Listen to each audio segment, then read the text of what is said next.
প্রথমে ইপক্সি আটাটাকে বের করে নেওয়া হলো। আটার মধ্যে একটা লিকুইড আটা মেশাতে হয়, তাতে ইপক্সিটা অরিজিনালিভাবে ভালোভাবে হয়। রাফের এই ইপক্সিটা খুবই ভালো, আপনারা ইউজ করতে পারেন।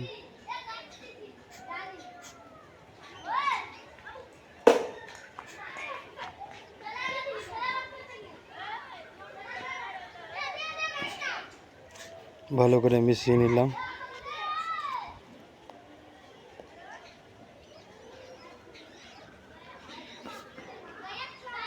প্রথমে আমরা বাথরুমে ফ্লোরে মারার জন্য এটাকে রেডি করলাম।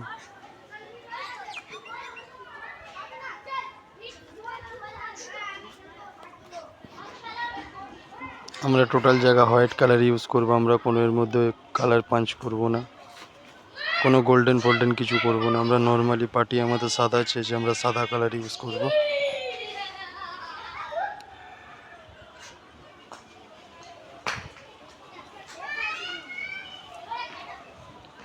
ভালো লাগলে ভিডিওটা একটা লাইক, একটা কমেন্ট করে দেবে।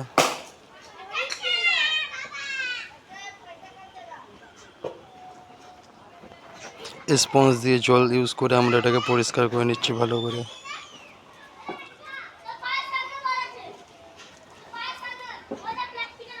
বাথরুমটা কেমন লাগছে সবাই কমেন্ট করে জানাও।